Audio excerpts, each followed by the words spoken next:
Aujourd'hui, l'islam est partout dans les débats.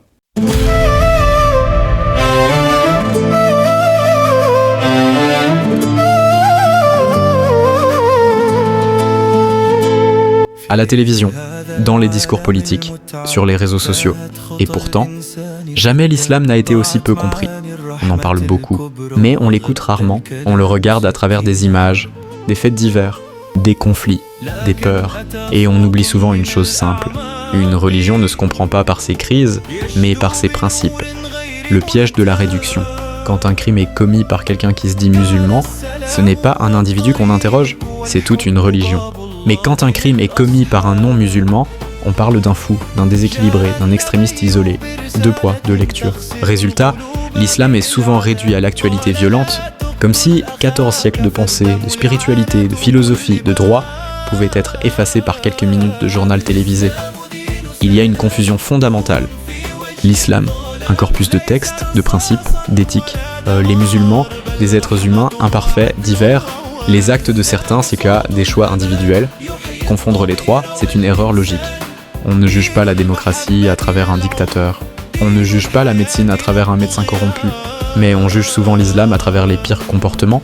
Et ça, ce n'est pas de l'analyse, c'est de l'amalgame. Médias, politique et fabrication de la peur.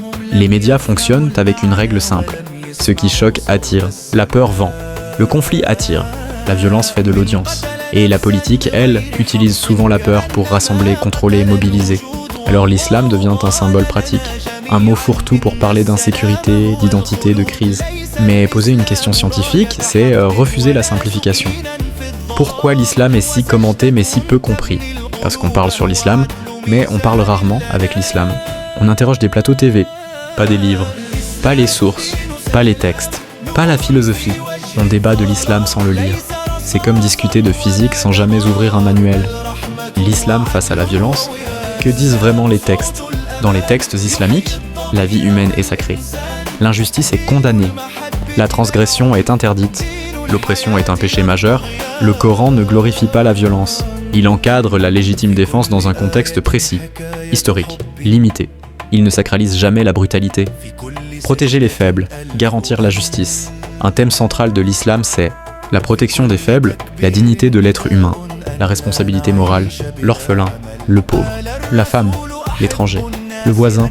Ce sont des figures centrales dans le message islamique, pas comme des slogans, mais comme des devoirs. Changer la question. La vraie question n'est pas « Pourquoi l'islam fait peur ?», mais plutôt « Pourquoi avons-nous peur de ce que nous ne connaissons pas ?»